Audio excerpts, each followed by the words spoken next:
Sejam muito bem-vindos à nossa live de leitura. A partir de agora, conheça um pouco do conteúdo do canal Fé em Audiobook. Aproveite e já se inscreva no canal para não perder nada. Então, vamos lá! Tenho uma coisa a lhe dizer, por J.C. Ryle. Jesus respondeu: Simão, uma coisa eu tenho a dizer-te. Lucas 7,40. Leitor, não sei quem você é. Não sei nem se você é idoso ou jovem, rico ou pobre, letrado ou iletrado. Só sei que você é um filho de Adão e possui uma alma a ser salva ou perdida. E então te digo, ouça-me, uma coisa eu tenho a dizer-te. Leitor, eu tenho 4 coisas para lhe dizer, e em breve serão ditas. O Senhor preparou suas palavras no tempo certo para a vossa alma. Primeiramente, tenho uma palavra de sonhos e desejos para cada um daqueles em que essas páginas venham a cair em mãos. Digo que é o desejo do meu coração e minha oração a Deus para que você possa ser salvo. Quero que você se convença de sua pecaminosidade aos olhos de Deus, para que sinta sua necessidade de um Salvador, que conheça a Cristo pela fé e tenha vida eterna nele. Desejo que você seja um dos que conhece sua condição de perdido por natureza, sua própria corrupção, culpa, risco de ruína eterna, sua necessidade de uma justiça bem maior que a sua própria, que se apresente diante de Deus no dia do julgamento. Desejo que você seja um que se esforce em Cristo para a paz e lance o fardo de sua alma sobre ele, que creia nele para o perdão, que confie nele para a libertação de toda transgressão e abandone todas as outras esperanças e confianças, extraindo dele todo o seu conforto e forças. Desejo que você seja alguém que viva pela fé, que receba com o coração esta grande verdade. Aquele que crê em Jesus não está condenado, e que descanse seguro nela. Essa fé é o único princípio que produz paz interior e real santidade. Essa é a fé que santifica o homem, que purifica o coração, que supera o mundo, que trabalha por amor, que trará frutos futuros. Aquele que tem essa fé é nascido de Deus e é herdeiro de sua glória. Aquele que não tem, não é de Deus, conhece pouco da verdade do cristianismo vital e se perderá para sempre na vida futura.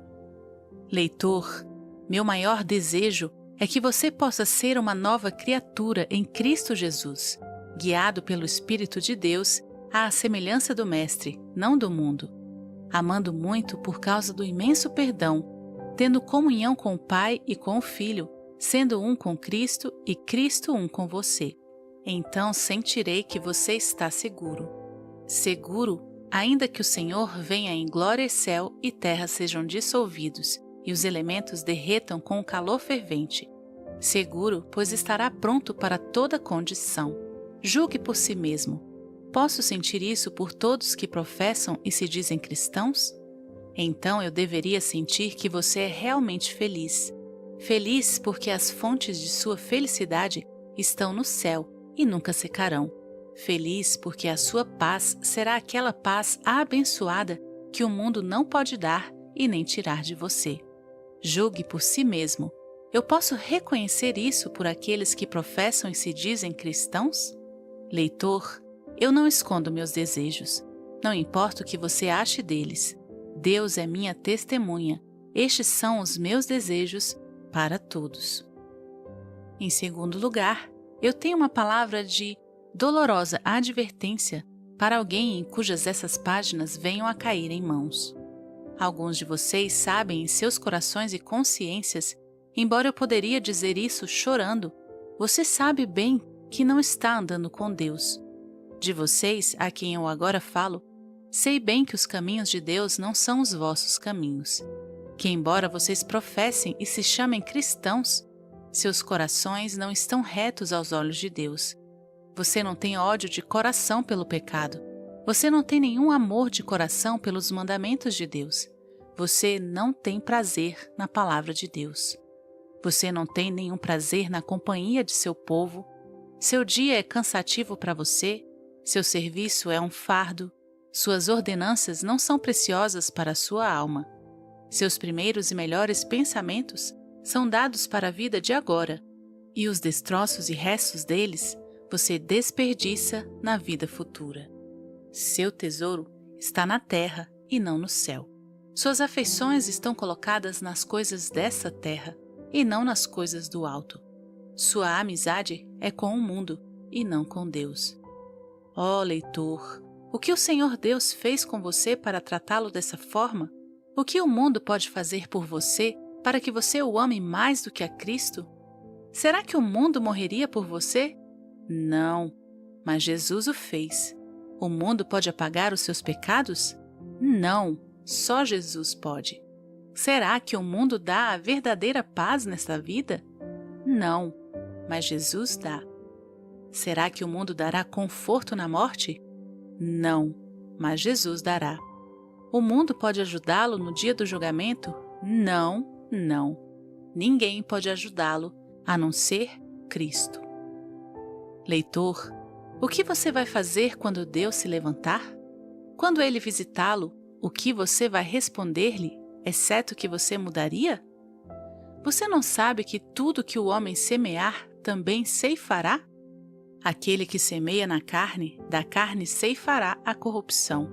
Aquele que semeia no Espírito, do Espírito colherá a vida eterna. O mundo de agora, do qual você pensa tanto, irá passar. Aquele que faz a vontade de Deus permanece para sempre. Mas Deus, nosso Salvador, ainda o ama. Deus não quer que ninguém pereça. Ele envia-lhe pela minha boca uma mensagem de paz neste dia. Saia do caminho largo e venha até Cristo enquanto ainda há tempo. Venha antes que a fonte, agora aberta para lavar do pecado e da impureza, seja selada. Antes que a porta da casa do Pai se feche para sempre e ninguém mais tenha permissão para entrar. Antes que o Espírito e a noiva cessem de convidar. Seja sábio, arrependa-se, dê a volta e venha. Leitor, você não pode evitar meu luto por você, embora você talvez se sinta aliviado. Deus é minha testemunha. Hoje eu lhe dei um aviso. Em terceiro lugar, eu tenho uma palavra de vivificação para todos os crentes verdadeiros em cujas mãos este tratado possa cair. Caro leitor, eu confio no que posso dizer de você, que você ama o Senhor Jesus Cristo em sinceridade. Saiba então que eu quero que você seja uma luz brilhante e brilhe para aqueles que o rodeiam. Eu quero que você seja uma epístola tão simples de Cristo para que todos possam ler algo de Deus na sua face. Eu quero tanto que você viva isso para que todos possam ver que você é do povo de Jesus e assim glorifiquem a vosso Pai que está nos céus. Ai de mim!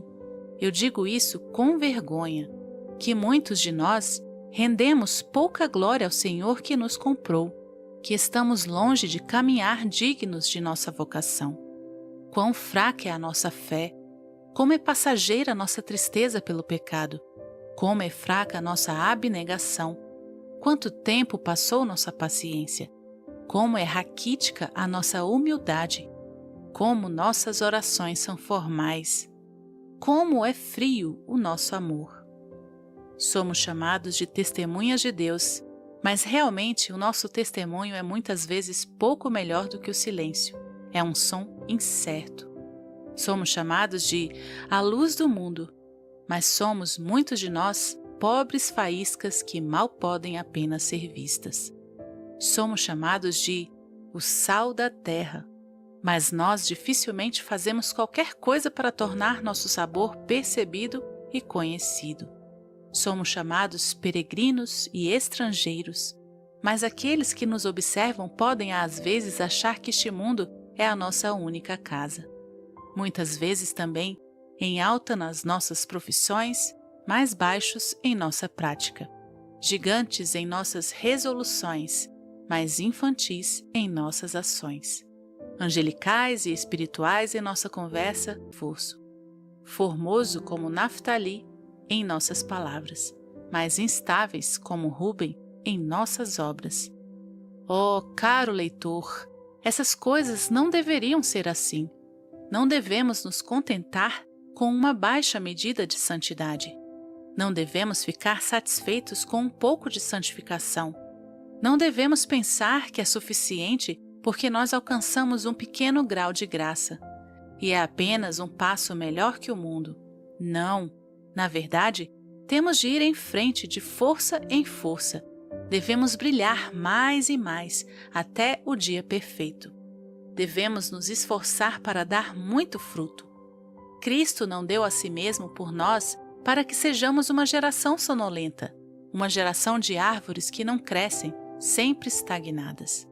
Ele quer que sejamos um povo peculiar, zeloso de boas obras, valente pela verdade, fervoroso no espírito, vivendo não para si mesmos, mas para Ele. Livremente salvos, devemos ser livres e espontâneos nas obras. Livremente perdoados, devemos livremente e alegremente trabalhar. Livremente resgatados da escravidão no Egito, devemos contar que é um prazer e um privilégio servir ao Senhor. Nossas vidas devem ser livros de evidências. Nossos atos devem dizer quem nós somos. Vós sois meus amigos, disse Jesus, se fizerdes o que eu vos mando. Irmão ou irmã, o que você está fazendo neste mundo? Onde está a prova do seu crescimento na graça? Você está acordado ou está dormindo? Será que não existem temperamentos que você pode manter sob maior rigor? Não há nenhuma espécie de pecado que o assedia e que você está vergonhosamente poupando? Será que não há um tempo que você pode empregar de maneira mais útil? Não há nenhuma espécie de egoísmo a qual está secretamente cedendo? Será que não há um bem em que você tenha os meios de fazer e deixa de fazer? Será que não existem hábitos diários que você pode alterar para melhorar? Será que não existem questões sobre suas vestes espirituais que você nunca procura limpar? Será que não existem amigos e parentes que você está abandonando em seus pecados? Oh, você pode lidar com isso de maneira mais honesta do que você tem feito até aqui. O Senhor está próximo. Irmão ou irmã, olhe para dentro de si. Olhe que um coração enganoso, um mundo enganoso e um demônio ocupado não o tire do caminho. Estimule uma consciência sensível. Cuidado com a indolência sob o manto da falsa humildade. Não faça do velho Adão e do diabo uma desculpa para pequenos pecados. Deixe que o mínimo das coisas da sua vida diária sejam bem feitas e, como o ciclo do santuário, que sejam uma boa medida e que sejam ainda mais do que o peso total. Lembre-se do conselho do apóstolo. Vigiai, estai firmes na fé, sejam corajosos como homens, sejam fortes. 1 Coríntios 16:13. Aqueles que seguem ao Senhor são aqueles que o seguem mais confortavelmente. Seja zeloso, pois o mundo pode fazê-lo adormecer. Irmão ou irmã, eu lhes dei esta palavra para que seu amor inflame. Eu não quero que você seja o menor no reino dos céus. Eu não gostaria que você fosse o mais pálido e o mais fraco entre as estrelas em glória. Não quero que seja salvo assim como que pelo fogo, mas que receba uma recompensa completa. Então, coloque essas coisas boas no coração. Em quarto lugar, tenho palavras de conselho para todo aquele que deseja ser um verdadeiro cristão. Parte do meu conselho é este: examinai as Escrituras. Elas são capazes de tornar-lhe sábio para a salvação, pela fé que há em Cristo Jesus. Elas são a verdade de Deus. Elas devem ser cumpridas. Elas não podem ser quebradas. E ainda assim, elas são o livro que muitos possuem, mas muitos poucos leem. Leitor, fique atento para que uma Bíblia não lida não seja uma testemunha terrível contra você no último dia. Se você quer sua alma salva, leia a Bíblia. Se você não quer estar sempre oscilando e sendo levado por todo vento de doutrina, leia a Bíblia. Leia-a regularmente. Leia tudo. Seja um cristão de leitura da Bíblia, independente de tudo que o mundo não quer perder a sua própria alma. Leia a Bíblia. Outro conselho é este: orai sem cessar. A oração é a única maneira pela qual o homem pode se aproximar de Deus. A oração é o único mensageiro que podemos enviar para dizer a Deus o que queremos. E se queremos coisas boas para as nossas almas, devemos pedir por elas. A oração abre os tesouros da misericórdia de Deus como uma chave. Se pedirmos, receberemos. A oração é o meio que cada um pode usar se quiser. E ainda assim, muitas pessoas nunca oram. Leitor, fique atento para sua negligência da oração. Demonstre sua condenação. Se Jesus veio para salvá-lo, você deve orar. Se os seus pecados serão perdoados, você deve orar. Se o Espírito habita em seu coração, você deve orar. Se você precisa ter força contra o pecado, você deve orar. Se você irá morar com Deus no céu, o seu coração deve conversar com Deus na terra por meio da oração. Oh, não seja um cristão que não ora, mesmo que os outros pensem estar certos em não orar. Comece a orar neste dia, mesmo se você nunca orou antes. Lembre-se, se você e eu nos encontraremos com alegria na revelação de Cristo, então você deve orar. Outro conselho é este: participe regularmente dos meios de graça. Vá para um lugar de culto onde o Evangelho é pregado. A fé vem pelo ouvir. Aqueles que nunca ouvem nunca são propensos a acreditar no Evangelho. Leitor, fique atento para que você não se perca para sempre por negligenciar os meios que Deus designou para a sua salvação. Ai de mim! Você não precisa ser um assassino, um adúltero, um ladrão ou um mentiroso a fim de estar no caminho para o inferno. Você tem apenas de se sentar, não fazer nada, profanar o sábado, recusar-se a ouvir a instrução e no inferno você vai deparar-se com o seu passado. Oh, não deixe que este seja seu fim. Aproxime-se de Deus e Ele se aproximará de você. Caminhe na estrada onde Jesus ama andar e quem sabe um dia Ele vai fazer de você um do seu povo crente. Leitor, eu recomendo essas coisas como um aviso especial. Eu sei que sobre elas vale a pena pensar. O Senhor lhe conceda, se você nunca pensou antes, que você possa ir pensando sobre esses avisos até que sua alma seja salva. O Senhor conceda, se você tem pensado nessas coisas, que você possa pensar nelas mais e mais a cada ano que você viver. Quanto mais você pensar nelas, mais feliz você será. Eu fico por aqui. Seu amigo afetuoso, J.C. Ryle. Você está na live de leitura do canal Fé em Audiobook. Aproveite agora para fazer sua inscrição no canal. Se você já é inscrito, muito obrigada. Volte sempre.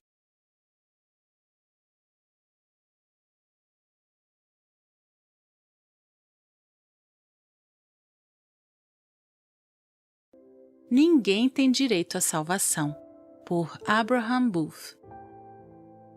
Humildade para com os nossos semelhantes, amor e gratidão para com Deus, são estes os frutos de uma compreensão da graça discriminativa de Deus. A eleição, portanto, influencia-nos para nos tornarmos melhores crentes. Ao mesmo tempo, por mais cheia de auxílio que esta verdade possa parecer àqueles que já são crentes, será que ela não vai desencorajar os que ainda não o são? Os que buscam tornar-se crentes poderão arguir: desejo ser salvo, pois jamais o serei. Este pode parecer um argumento plausível, mas na verdade é um grande erro. Deixe-me ilustrar o que quero dizer. Suponhamos que um alimento é repentinamente apresentado a um homem faminto. Teria sentido ele dizer: não sei se Deus pretende que eu seja alimentado por este determinado alimento.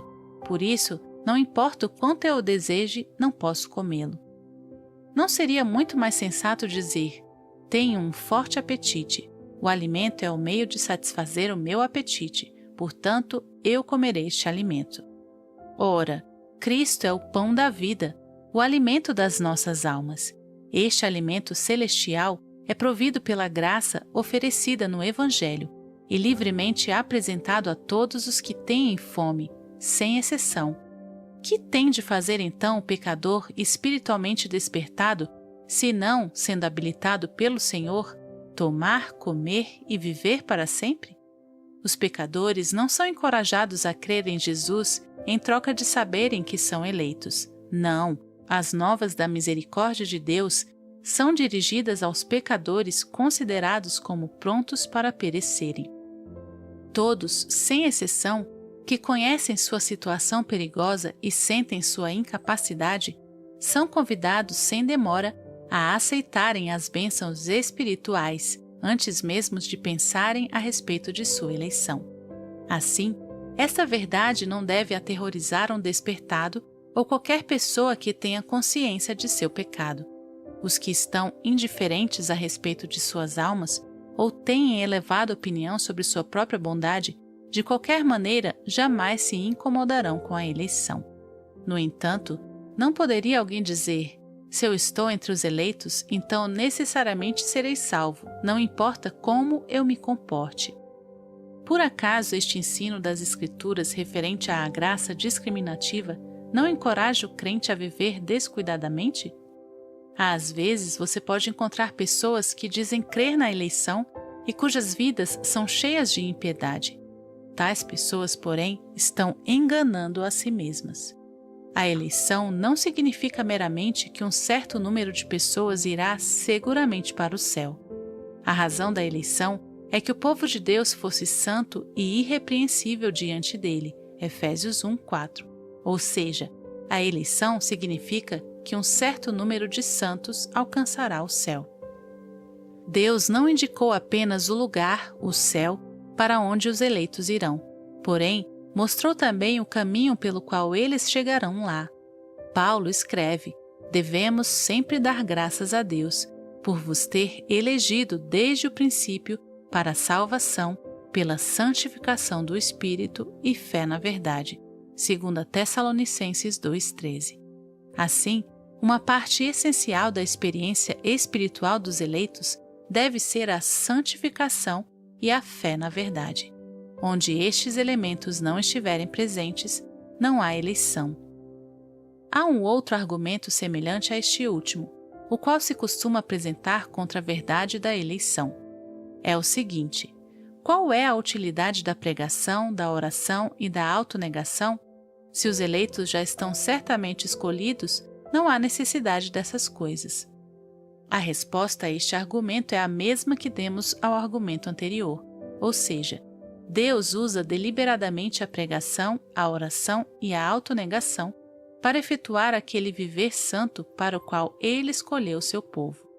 Posso mostrar o absurdo desse argumento por meio de outra ilustração. Vamos concordar que há um Deus que governa todos os nossos negócios humanos por sua providência. Se Ele planejou tudo aquilo que fará, então a objeção de que, se alguém é eleito e se alguém não precisa ser santo, também se aplica a todos os negócios da vida diária. Se Deus planejou todos os negócios humanos, então quer com saúde ou doentes, quer bem-sucedidos ou falhos em nossos negócios, quer habilidosos ou não na exceção de nossas tarefas, tudo é governado pela providência. Contudo, quem será tão insensato para dizer: não importa se eu como, durmo ou estudo, desde que as circunstâncias de minha vida já foram determinadas pela providência? Uma vez que não raciocinamos tão absurdamente em relação aos afazeres de nossa vida natural, por que o faríamos em relação aos interesses de nossa vida espiritual? O perfeito conhecimento de Deus inclui todos os detalhes de nossas vidas, tanto quanto o nosso destino final. Não podemos separar os pormenores do fim. Deus prevê que chegarão aos céus somente aqueles que, segundo sua previsão, se tornam santos por esforço espiritual diário, e ninguém Ele prevê no inferno, exceto aqueles pecadores que diariamente rejeitam sua verdade. Alguns, porém, acrescentam o argumento: este ensino torna Deus injusto, desde que Ele é misericordioso para com alguns e não para com todos. Deus se tornou desleal. Eu respondo: a injustiça só pode estar presente quando a recompensa proveniente de um compromisso assumido deixa de ser dada. Se um magistrado aplica a lei rigorosamente no caso de um pobre e indulgentemente no caso de um rico, ele é injusto.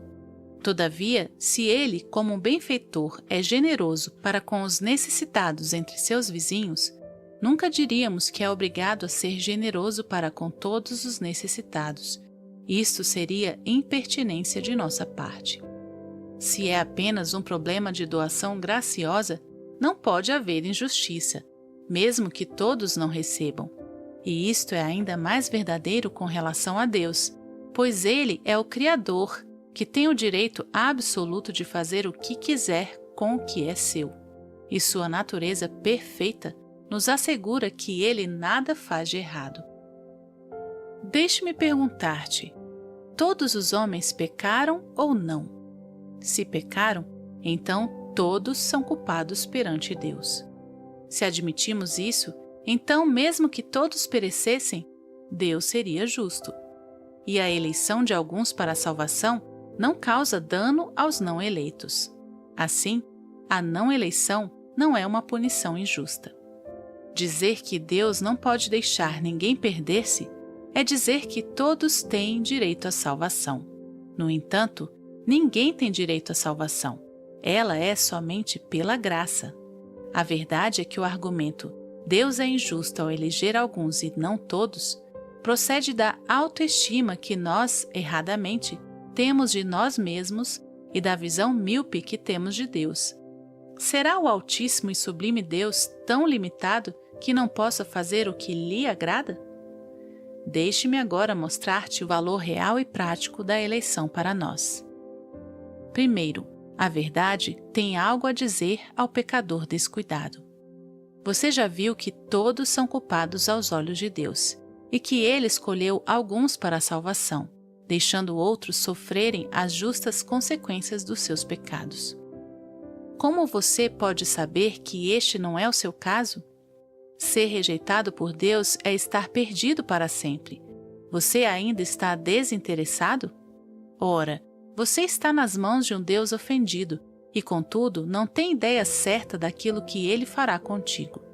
Se você teme a possibilidade do inferno, deve saber que é exatamente isso que merece. Você tem boas razões para tremer. Medite sobre estes fatos terríveis.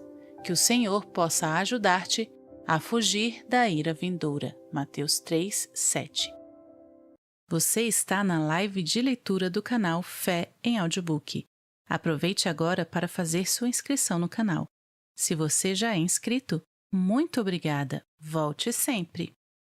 Nossa Depravação, por J.I. Packer.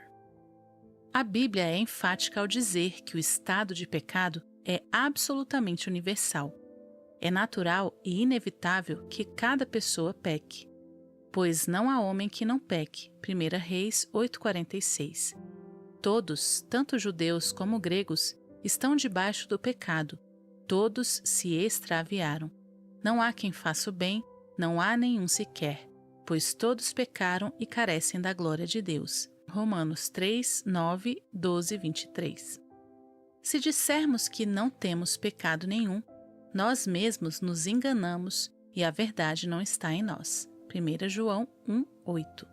A Bíblia explica essa pecaminosidade 22, Romanos 5, 12. Adão, ao transgredir, tornou-se pecador por natureza, e os descendentes de Adão já nascem pecadores, e assim pecam por natureza. O nome tradicional daquela disposição inerente de antipatia contra Deus e contra sua lei, que temos herdado de Adão, é pecado original. Nome esse que, embora não figure na Bíblia, é muito a nós do primeiro homem, quer pensemos que ela encontra-se em nós desde nossa concepção, ou quer achemos que todos os nossos atos de pecado se originam dela. A Bíblia intitula essa disposição de a carne, ou o pendor da carne, Romanos 8:7, ou simplesmente o pecado que habita em mim, Romanos 7:20, e examine os versículos 8 a 13. Essa atitude controla e determina a conduta de cada homem que não está em Cristo. Onde o Senhor não governa, o pecado o faz. A descrição bíblica sobre o estado de pecado inclui estes pontos. 1. É um estado de condenação. Isso nos mostra a relação do pecador para com Deus como juiz, bem como para com os requisitos penais de sua lei, a qual declara: a alma que pecar, essa morrerá. Ezequiel 18:20. Agora, pois, já nenhuma condenação há para os que estão em Cristo Jesus. Romanos 8:1. À parte de Cristo, todos os homens estão sob sentença de morte, tanto devido às suas delinquências pessoais, conforme Romanos 1:32 e 2:8 e 9, como por causa de sua solidariedade com Adão.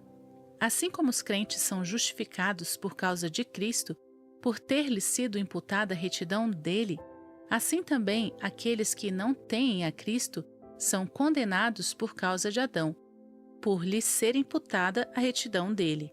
Assim também aqueles que não têm a Cristo são condenados por causa de Adão, por lhes ser imputada a transgressão dele.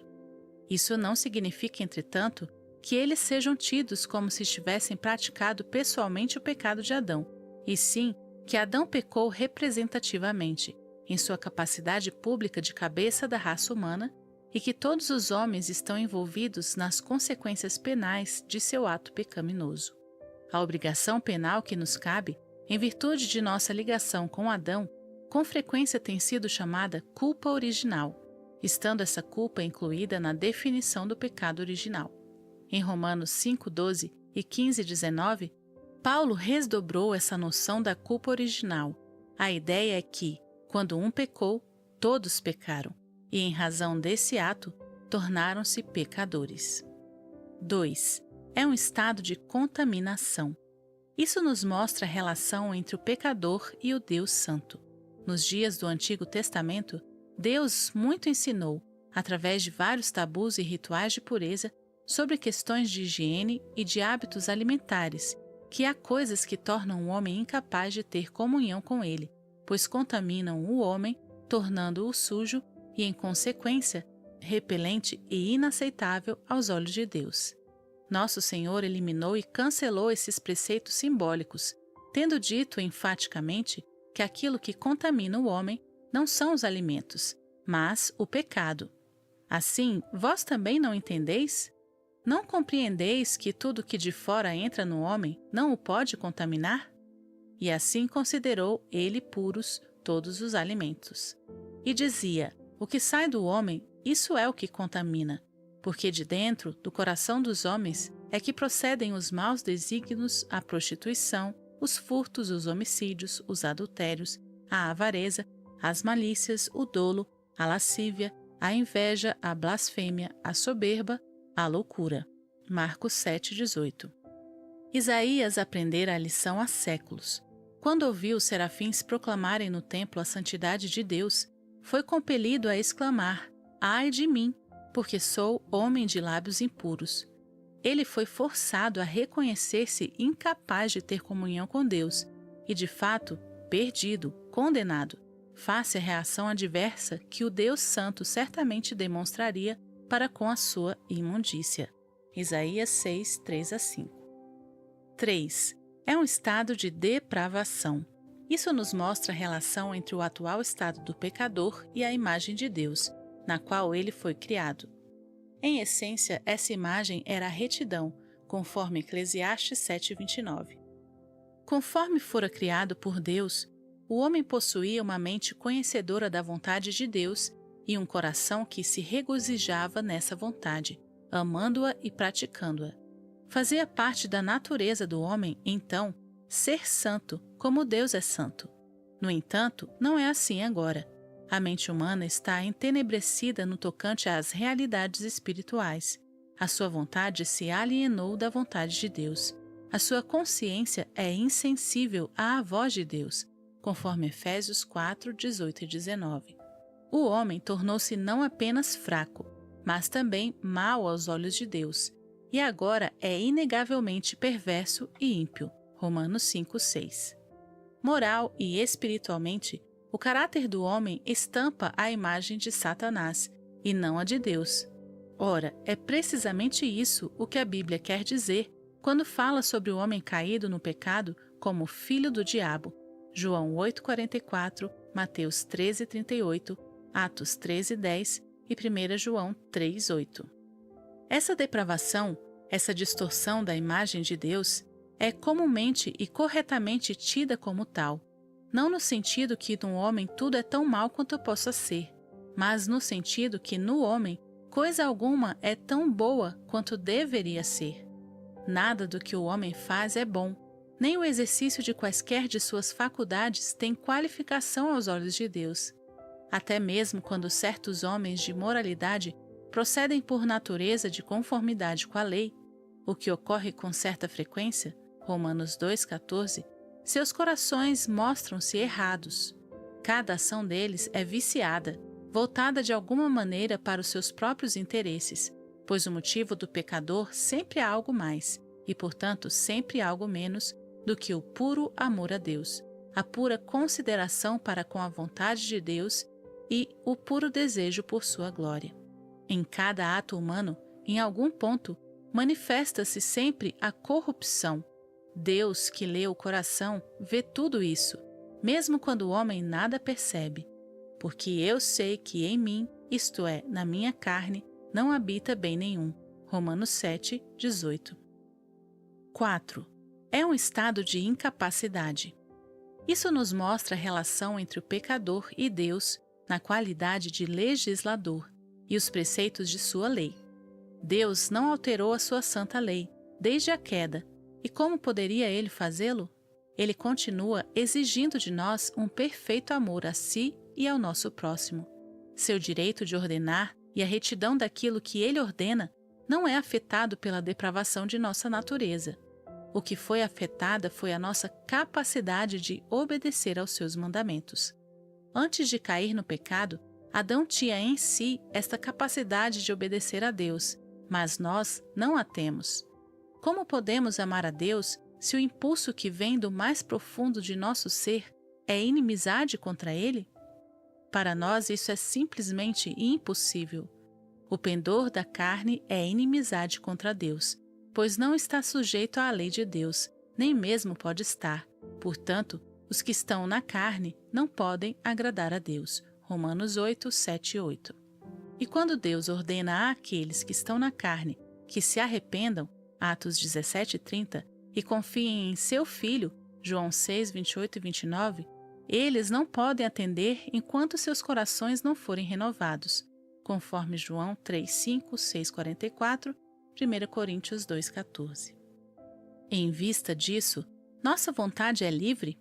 A resposta mais simples e direta é que nossa vontade é livre, mas nós mesmos não somos.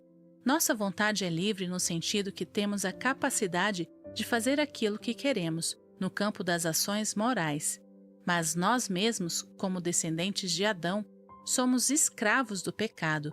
João 8,34, Romanos 3, 9, 6, 16 a 23. Isso significa que, de fato, jamais haveremos de querer com todo o nosso coração fazer a vontade de Deus. Portanto, em seu estado pecaminoso, o homem jamais pode agradar a Deus.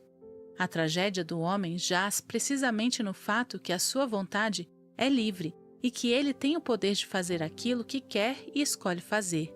Mas aquilo que ele quer e escolhe é sempre, de alguma forma, para a autoglorificação e, portanto, é pecaminoso e ímpio, resultando que tudo quanto o homem faz serve para aumentar a sua condenação. 5. É um estado de ira. Esse termo nos mostra a relação entre o pecador e Deus na qualidade de rei, e como tal, juiz, pois nos tempos bíblicos os reis eram juízes, assim como, antes da monarquia, os juízes de Israel, na verdade, eram reis. No Antigo Testamento, O Rei Divino é um guerreiro que batalha contra seus inimigos, impulsionado pela ira, a fim de levá-los à ruína. No Novo Testamento, os pecadores são os inimigos do Rei Divino, Romanos 5:10, e estão sob a sua ira, Romanos 1:18.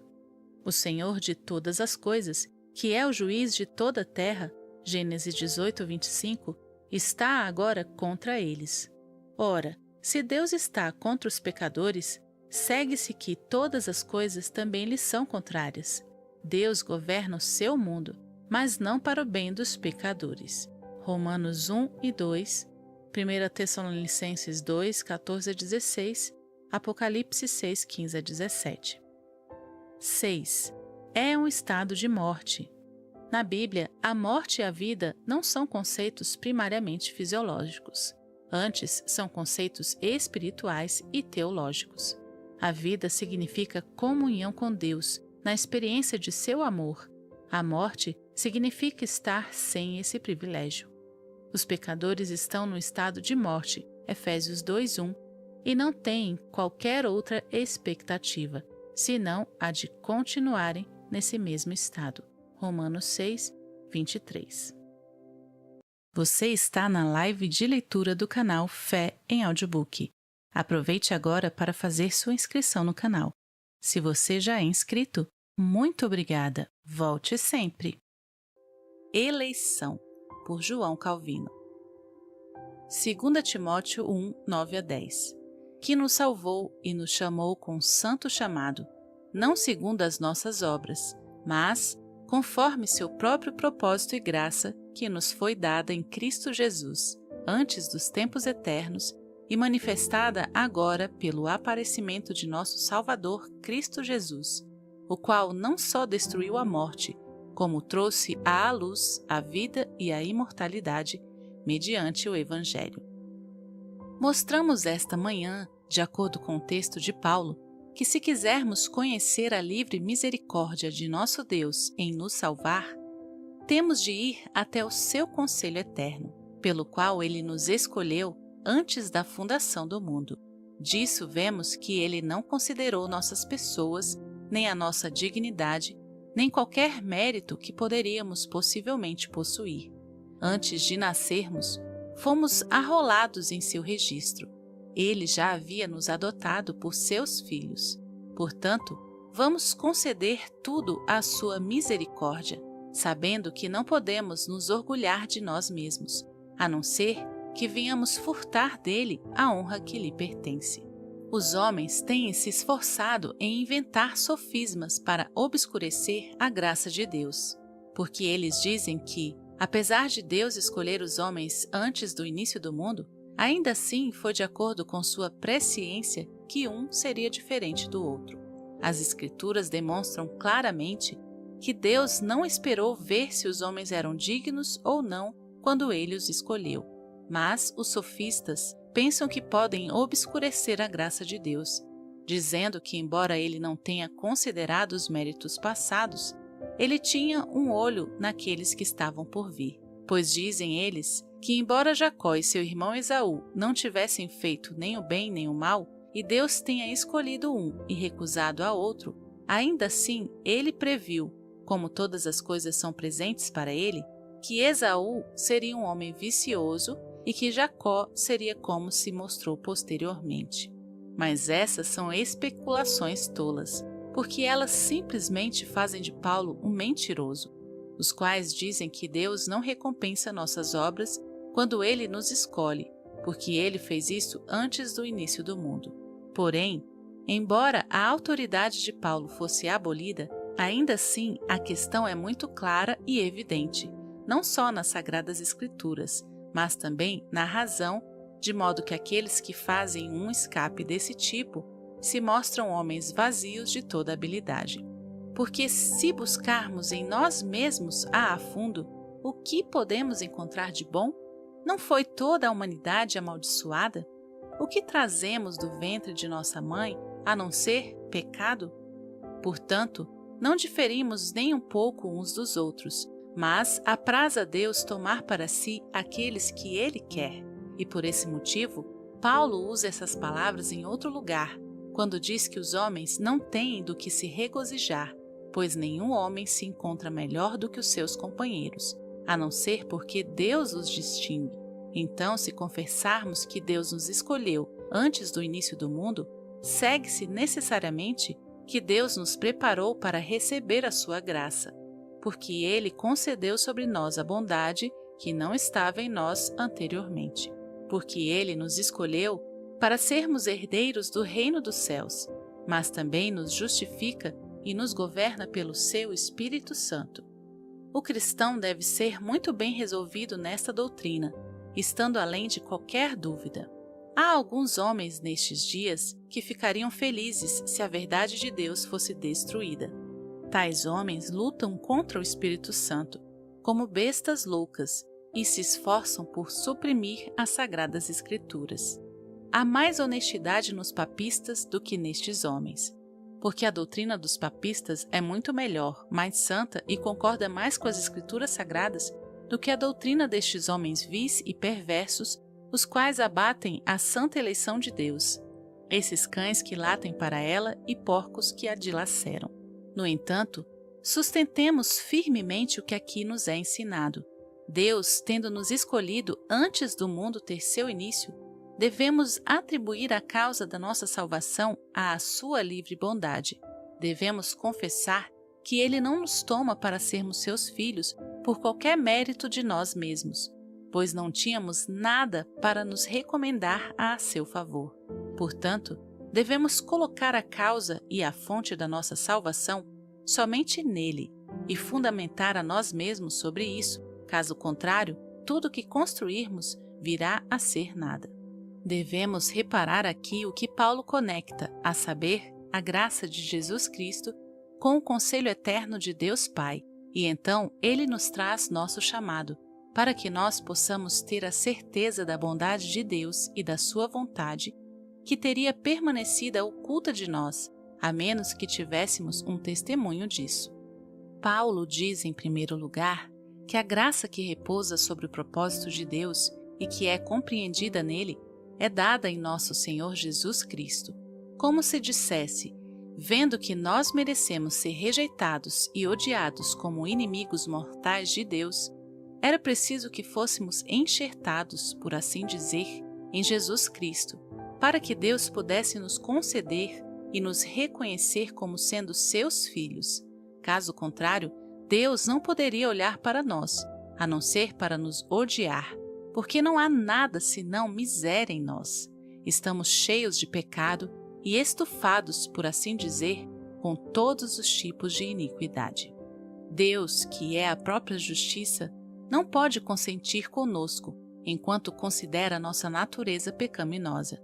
Portanto, quando Ele quis nos adotar antes do início do mundo, foi requisitado que Jesus Cristo fosse colocado entre nós e Ele, para que fôssemos escolhidos em sua pessoa, pois Ele é o Filho muito amado. Quando Deus nos uniu a Ele, fez como lhe aprouve. Vamos aprender a ir diretamente a Jesus Cristo se nós quisermos não duvidar da eleição de Deus, porque Ele é o verdadeiro espelho onde devemos contemplar nossa adoção. Se Jesus Cristo é tirado de nós, então Deus é um juiz de pecadores, de modo que não podemos esperar por qualquer bondade ou favor em suas mãos, mas, ao invés, esperar a vingança, porque sem Jesus Cristo, sua majestade será sempre terrível e temível para nós. Se ouvirmos menção ao seu propósito duradouro, não podemos deixar de ter medo, como se já estivesse armado para nos mergulhar na miséria. Mas quando sabemos que toda graça reside em Jesus Cristo, então podemos estar certos de que Deus nos amou, embora fôssemos indignos. Em segundo lugar, devemos notar que Paulo não fala simplesmente da eleição de Deus, porque isso não nos deixaria acima de qualquer dúvida, mas, ao invés, permaneceríamos na perplexidade e na angústia. Mas ele acrescenta o chamado, pelo qual Deus tornou aberto seu conselho, que antes era desconhecido para nós e o qual não podíamos alcançar. Como saberemos, então, que Deus nos escolheu para que possamos nos alegrar nele e nos gloriar na bondade que Ele concedeu a nós? Aqueles que falam contra a eleição de Deus deixam o Evangelho sozinho. Eles levam tudo que Deus estendeu a nós para nos levar até Ele, todos os meios que Ele designou para nós e que soube que era adequado e apropriado para nosso uso. Não devemos ir por esse caminho, porque, de acordo com a regra de Paulo, devemos conectar o chamado de Deus com a eleição eterna. Diz-se que Ele nos chamou, e então temos essa segunda palavra, chamado. Por isso, Deus nos chama. E como? Certamente quando lhe alcançar de outra maneira. Porque, como diz o profeta Isaías e também o apóstolo Paulo, quem pode entrar no conselho de Deus? Mas, quando apraz a Deus comunicar a si mesmo a nós familiarmente, então recebemos o que sobrepuja o conhecimento de todos os homens, porque temos uma boa e fiel testemunha, que é o Espírito Santo, que nos eleva acima do mundo e nos leva até aos maravilhosos segredos de Deus. Não devemos falar precipitadamente da eleição de Deus e dizer que somos predestinados a não ser-se completamente seguros da nossa salvação. Não devemos falar levianamente disso, se Deus nos tomou para sermos seus filhos ou não. Como então? Olhando para o que está estabelecido no Evangelho. Ali, Deus nos mostra que Ele é nosso Pai e que Ele nos trará a herança da vida, tendo-nos marcado com o selo do Espírito Santo em nossos corações, que é um testemunho indubitável da nossa salvação se o recebemos por fé. O Evangelho é pregado a um grande número que, não obstante, são réprobos. Sim, e Deus tem revelado e demonstrado que Ele os amaldiçoou, porque eles não têm parte nem porção em seu reino, pois eles resistem ao Evangelho e rejeitaram a graça que lhes é oferecida. Mas, quando recebemos a doutrina de Deus, com obediência e fé, descansamos em suas promessas e aceitamos a oferta que Ele nos faz para nos tomar por seus filhos. Isso, eu digo, é a certeza da nossa eleição. Mas devemos salientar aqui que quando temos conhecimento da nossa salvação, quando Deus nos chamou e nos iluminou na fé do seu Evangelho, isso não deve tornar nula a predestinação eterna que veio anteriormente. Há um grande número nestes dias que dirão: quem Deus escolheu a não ser os fiéis?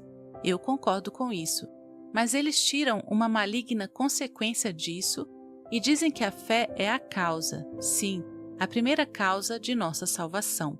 Se eles a chamassem de causa intermediária, isso seria certamente verdadeiro, pois a Escritura diz: pela graça sois salvos mediante a fé. Efésios 2:8. Mas devemos ir mais alto, pois se eles atribuem a fé ao livre-arbítrio dos homens, eles blasfemam contra Deus perversamente e cometem um sacrilégio. Devemos ir ao que a Escritura nos demonstra, a saber que quando Deus nos dá a fé, devemos saber que não somos capazes de receber o Evangelho, a não ser que Ele nos molde pelo Espírito Santo. Não é suficiente para nós ouvirmos a voz do homem, a menos que Deus trabalhe dentro de nós e fale em nós de uma forma secreta pelo Espírito Santo, e a partir daí vem a fé. Mas qual é a causa disso? Por que a fé é dada a um e não a outro? Lucas nos mostra dizendo: creram todos os que haviam sido destinados para a vida eterna. Atos 13:48. Havia um grande número de ouvintes, e ainda assim, apenas alguns deles receberam a promessa da salvação. E quem eram esses?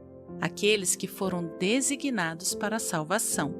Paulo fala mais uma vez muito amplamente sobre este assunto em sua epístola aos Efésios, de forma que não pode ser possível que os inimigos da predestinação de Deus não vejam uma coisa tão clara e evidente, a não ser que o diabo tenha arrancado seus olhos e eles tenham se tornado vazios de toda razão. Paulo diz que Deus nos chamou e nos fez participantes de seus tesouros e riquezas infinitas, que nos foram dadas por nosso Senhor Jesus Cristo, de acordo com sua vontade de nos escolher antes da fundação do mundo. Quando dizemos que nós somos chamados à salvação porque Deus nos deu a fé, não é por não existir uma causa maior, e quem quer que não vá até a eleição eterna de Deus, toma um pouco do que é dele e reduz sua honra. Isto é encontrado em quase toda parte das Escrituras Sagradas. Para que possamos fazer uma breve conclusão sobre este assunto, vamos ver de que maneira devemos nos manter. Quando perguntamos sobre a nossa salvação, não devemos começar por "somos escolhidos"? Não, nunca podemos subir tão alto. Seríamos confundidos milhares de vezes e teríamos nossos olhos ofuscados antes de conseguirmos chegar ao conselho de Deus. O que faremos então? Ouçamos o que é dito no Evangelho. Quando Deus tem sido tão gracioso ao nos fazer receber a promessa oferecida, sabemos que isso é como se Ele tivesse aberto todo o seu coração para nós e registrado nossa eleição em nossas consciências.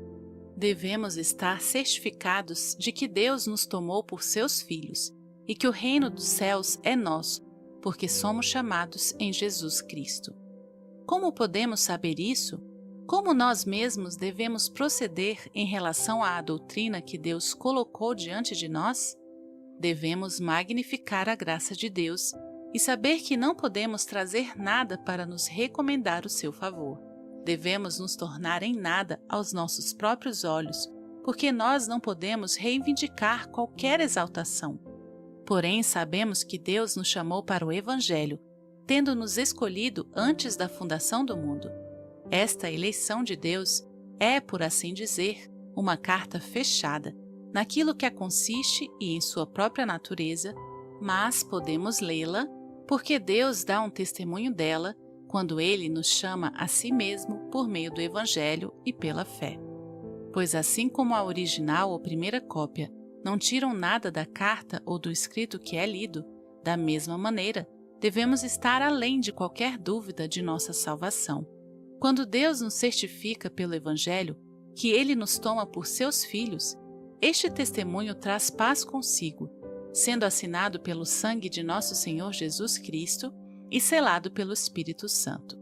Quando temos este testemunho, não temos o suficiente para satisfazer nossas mentes?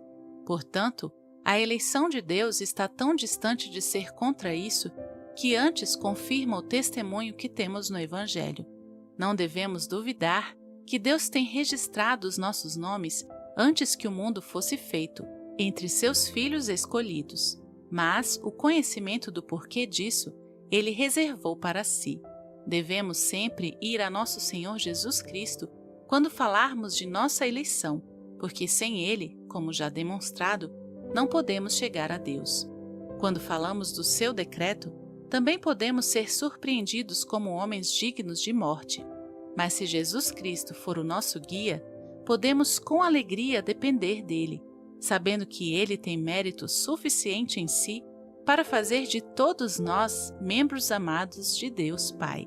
Mérito que é suficiente por nós para que sejamos enxertados em seu corpo e feitos um com ele. Assim, devemos meditar sobre esta doutrina se quisermos aproveitá-la corretamente, como é colocada por Paulo, quando diz que a graça da salvação nos foi dada antes que a fundação do mundo. Devemos ir além da ordem da natureza, se quisermos saber como somos salvos, por que causa e de onde vem a nossa salvação. Deus não quis nos deixar em dúvida, nem ocultar seu conselho, de forma que não pudéssemos saber como a nossa salvação foi assegurada, mas nos chamou a si pelo seu Evangelho e tem selado o testemunho da sua bondade e amor paternal em nossos corações. Assim, com tal certeza, vamos glorificar a Deus, que nos chamou de sua livre misericórdia. Descansemos sobre nosso Senhor Jesus Cristo, sabendo que Ele não nos enganou quando Ele fez com que fosse pregado que Ele deu a si mesmo por nós e testemunhou isso pelo Espírito Santo. Pois a fé é um sinal indubitável de que Deus nos toma por seus filhos, e assim somos levados à eleição eterna, conforme a qual Ele nos escolheu anteriormente. Ele não diz que Deus nos escolheu porque temos ouvido o Evangelho, mas, por outro lado, ele atribui a fé que nos é dada como a mais alta causa, a saber, porque Deus tem pré-ordenado que ele iria nos salvar, vendo que estávamos perdidos e rejeitados em Adão. Há alguns tolos que, para cegar os olhos dos simples, e outros tais como eles mesmos, dizem que a graça da salvação nos foi dada porque Deus determinou que seu Filho redimisse a humanidade e, portanto, isso é comum a todos. Mas Paulo fala aqui de outro tipo, e os homens não podem, por argumentos tão infantis, desfigurar a doutrina do Evangelho, pois é dito claramente que Deus nos salvou. Isso se refere a todos, sem exceção? Não, ele só fala dos fiéis. Novamente, Paulo inclui todo mundo. Alguns foram chamados pela pregação e ainda se fizeram indignos da salvação que lhes foi oferecida, e por isso foram reprovados. Outros foram deixados por Deus em sua incredulidade, os quais nunca ouviram a pregação do Evangelho. Portanto, Paulo se dirige clara e precisamente àqueles a quem Deus tinha escolhido e reservado para si. A bondade de Deus nunca será vista na sua verdadeira luz, nem será honrada como merece, a não ser que nós saibamos que Ele não queria que permanecêssemos na destruição geral da humanidade, onde Ele deixou aqueles que eram como nós. Não somos diferentes desses, porque nós não somos melhores do que eles, mas assim Deus se agradou em fazer. Portanto, todas as bocas devem ser fechadas. Os homens não devem presumir de tomar nada por si mesmos, exceto exaltar a Deus, confessando-se devedores a Ele por toda a sua salvação. Devemos fazer agora algumas observações sobre as palavras utilizadas por Paulo neste lugar. É verdade que a eleição de Deus nunca poderia ser aproveitável para nós, a não ser que saibamos por meio do Evangelho que por este motivo Deus se agradou em revelar o que tinha mantido em segredo antes de todos os séculos. Mas, para declarar seu significado mais claramente, acrescenta que esta graça nos é revelada agora. Como? Pelo aparecimento de nosso Salvador Jesus Cristo. Quando ele diz que esta graça nos é revelada pelo aparecimento de Jesus Cristo, mostra que devemos ser muito ingratos se não pudermos nos satisfazer e descansar na graça do Filho de Deus. O que podemos esperar mais? Se pudéssemos subir além das nuvens e buscar os segredos de Deus, qual seria o resultado disso? Não seria saber se somos seus filhos e herdeiros? Agora sabemos essas coisas, pois elas estão claramente definidas em Jesus Cristo, porque é dito que todo aquele que nele crê goza do privilégio de ser filho de Deus. Portanto, não devemos desviar dessas coisas nem um jota, se quisermos ter certeza da nossa eleição. Paulo já nos tem mostrado que Deus nunca nos amou, nem nos escolheu, a não ser na pessoa de seu Filho amado. Quando Jesus Cristo apareceu, Ele revelou vida para nós. Caso contrário, jamais teríamos sido participantes dela. Ele nos fez conhecer o conselho eterno de Deus. Mas é presunção para os homens tentar saber mais do que Deus quer que eles saibam. Se andamos sóbria e reverentemente em obediência a Deus, ouvindo e recebendo o que Ele diz nas Sagradas Escrituras, o caminho será feito claro diante de nós. Paulo diz que quando o Filho de Deus apareceu no mundo, Ele abriu nossos olhos, para que pudéssemos saber que Ele foi gracioso para conosco, antes que o mundo fosse feito. Fomos recebidos como seus filhos e considerados como justos, de forma que não precisamos duvidar que o reino do céu seja preparado para nós. Não que tenhamos isso por nossos méritos, pois ele pertence a Jesus Cristo, que nos faz participantes consigo. Quando Paulo fala do aparecimento de Jesus Cristo, ele diz: Ele trouxe à luz a vida e a imortalidade através do Evangelho. Não é somente dito que Jesus Cristo é nosso Salvador, mas que Ele é enviado para ser um mediador, para nos reconciliar pelo sacrifício da sua morte. Ele é enviado a nós como um cordeiro sem defeito, para nos purificar e fazer satisfação por todas as nossas transgressões. Ele é a nossa garantia para nos livrar da condenação e da morte. Ele é a nossa justiça. Ele é o nosso advogado, que intercede com Deus para que Ele ouça nossas orações. Temos de conceder que todas essas qualidades pertencem a Jesus Cristo, se quisermos saber corretamente como Ele apareceu. Devemos olhar para a substância contida no Evangelho. Devemos saber que Jesus Cristo apareceu como nosso Salvador e que Ele sofreu para nossa salvação e que fomos reconciliados com Deus Pai através dele, porque temos sido limpos de todas as nossas manchas e libertos da morte eterna. Se não soubermos que Ele é o nosso advogado, que nos ouve quando oramos a Deus a fim de que nossas orações possam ser respondidas, o que será de nós? Que confiança podemos ter de invocar o nome de Deus, que é a fonte da nossa salvação? Mas diz Paulo que Jesus Cristo cumpriu todas as coisas que eram necessárias para a redenção da humanidade. Se o Evangelho fosse lançado fora, de que vantagem seria para nós que o Filho de Deus tenha sofrido a morte e ressuscitado ao terceiro dia para nossa justificação? Nada disso nos beneficiaria. Sendo assim, o Evangelho nos coloca na posse dos benefícios que Jesus Cristo comprou para nós. E, portanto, apesar dele estar ausente de nós no corpo e não se relacionar conosco aqui na terra, não é que ele tenha se afastado como se não pudéssemos encontrá-lo, pois o sol que brilha não ilumina mais o mundo do que Jesus Cristo mostra-se abertamente para aqueles que têm os olhos da fé sobre ele quando o Evangelho é pregado. Por isso diz Paulo que Jesus Cristo trouxe a vida à luz, sim, a vida eterna. Ele diz: o Filho de Deus destruiu a morte. E como ele a destruiu?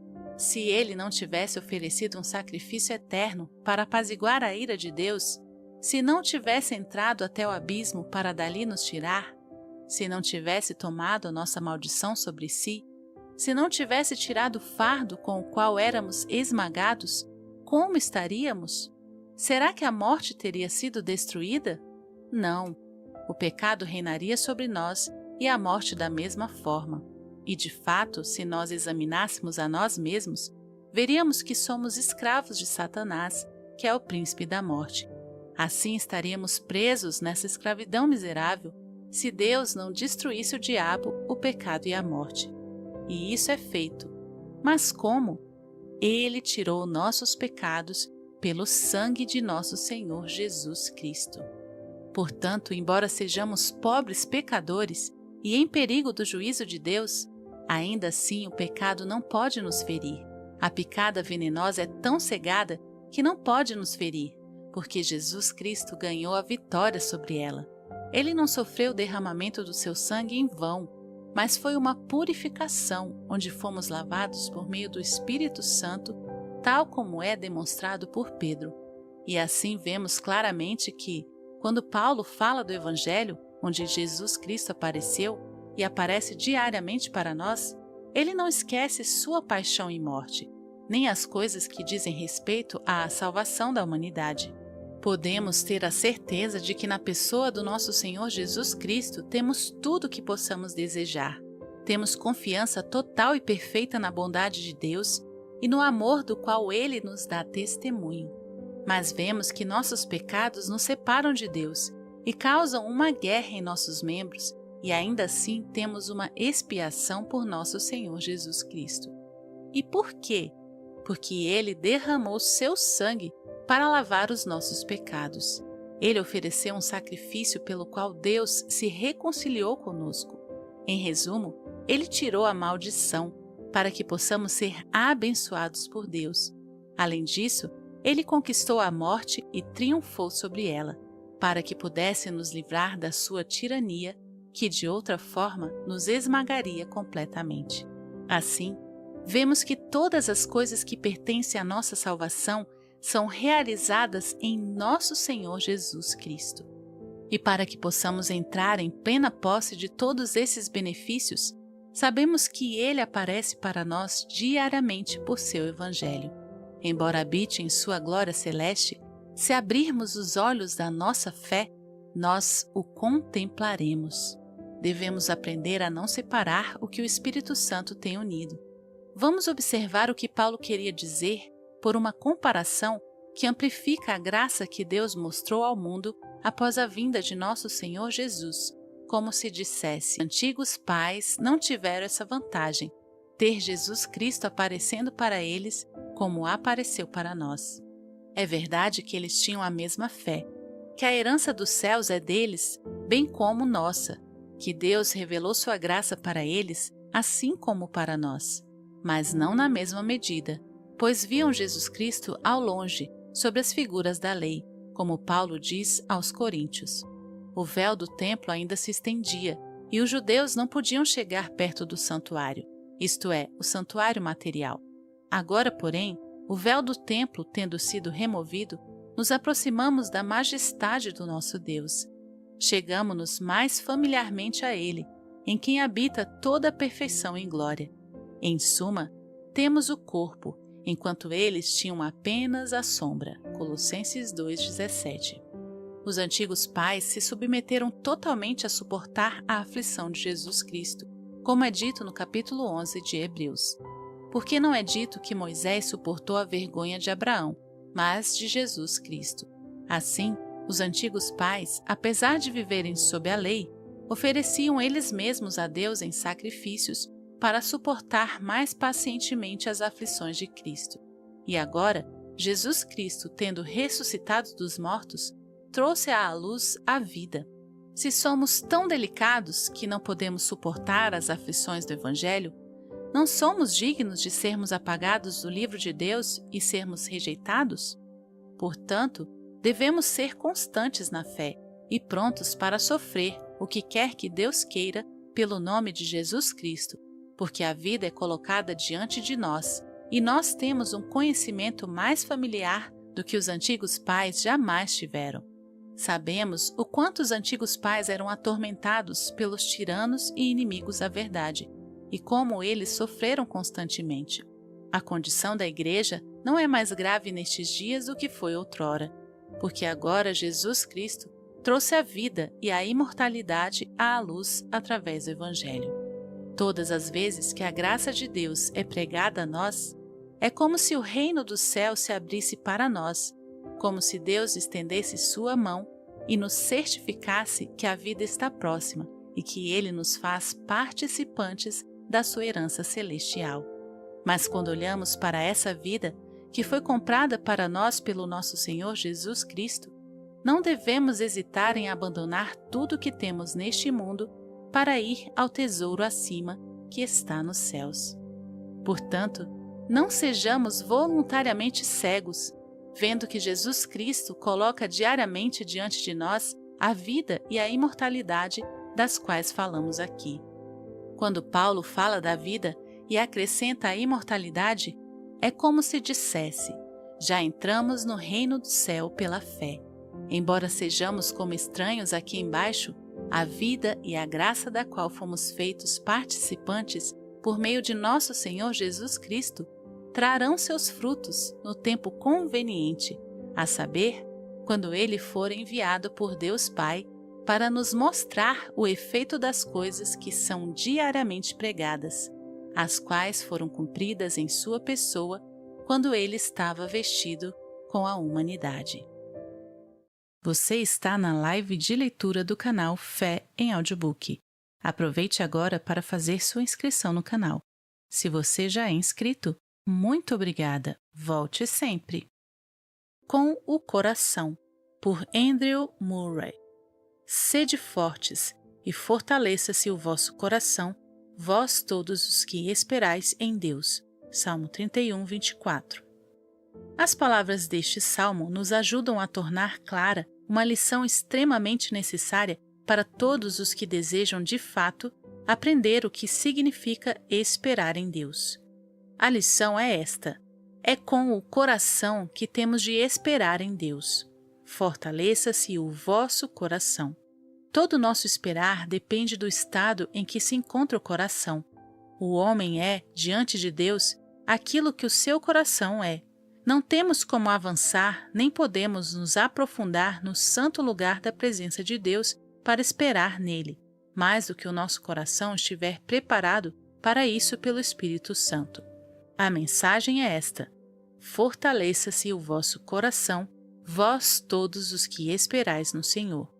A verdade parece tão simples que talvez alguém pergunte: isso não é evidente para todos?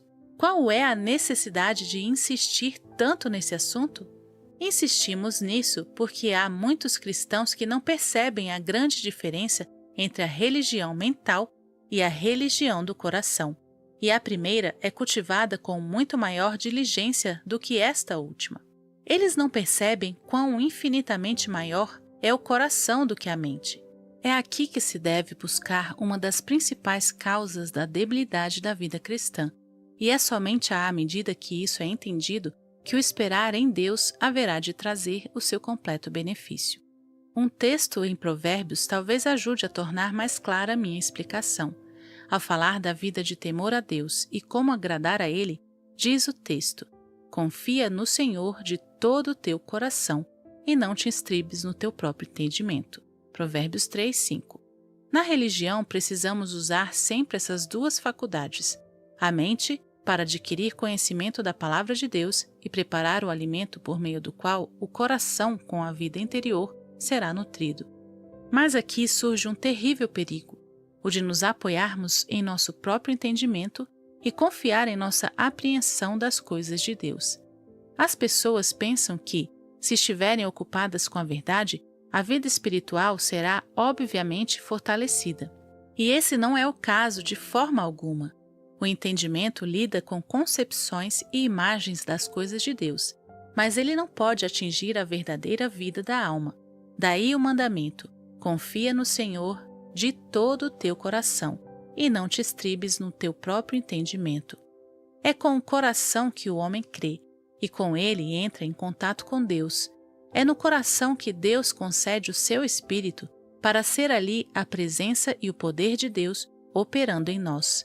Em toda a nossa religião, é o coração que precisa confiar e amar e adorar e obedecer. Minha mente é incapaz, totalmente incapaz, de criar ou manter a vida espiritual em meu interior.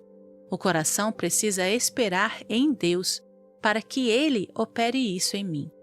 É como na vida física. Minha razão pode dizer-me o que devo comer e beber e de que forma a comida vai me nutrir. Mas quando eu como e me alimento, a minha razão nada pode fazer. O corpo tem os seus próprios órgãos para esse propósito específico. Dessa mesma forma, a razão pode me informar o que diz a palavra de Deus, mas ela não pode alimentar a minha alma com o pão da vida. Isso somente o coração pode fazer por meio da fé e da confiança em Deus. Uma pessoa pode talvez estudar a natureza e os efeitos produzidos pela comida e pelo sono, mas quando ela quer comer ou dormir, deixa de lado seus pensamentos e estudos e faz uso das faculdades de comer ou dormir. E dessa mesma forma, o cristão precisa sempre, depois de haver estudado ou ter ouvido a palavra de Deus, parar com seus pensamentos, deixar de pôr confiança neles e conclamar o coração para abrir-se diante de Deus e buscar a viva comunhão com Ele. Isso é a bênção de aguardar em Deus, quando confesso a impotência de todos os meus pensamentos e esforços e me disponho a inclinar meu coração diante dele em santo silêncio e a confiar nele para renovar e fortificar a sua própria obra em mim. E essa é exatamente a lição do nosso texto.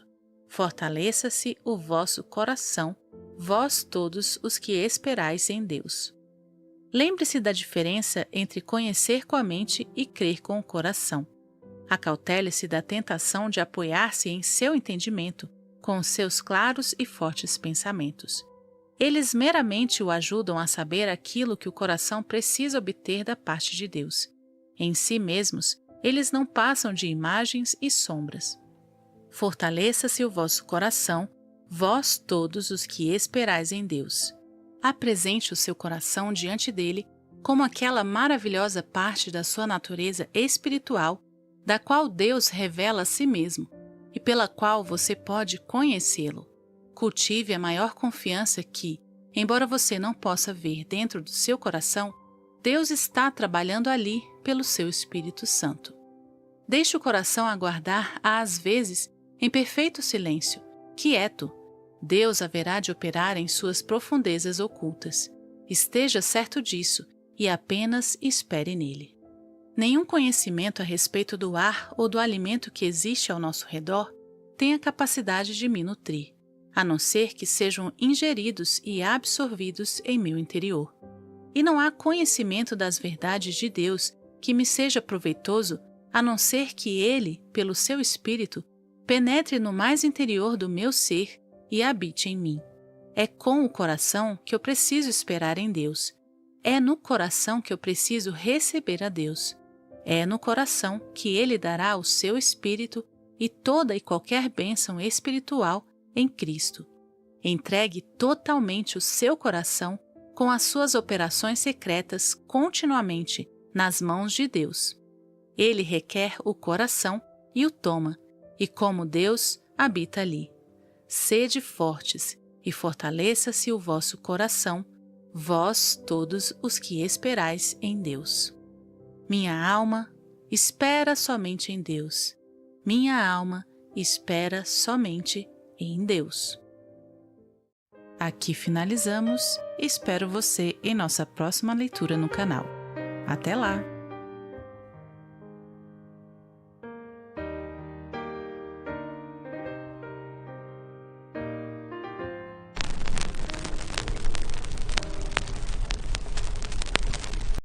Seja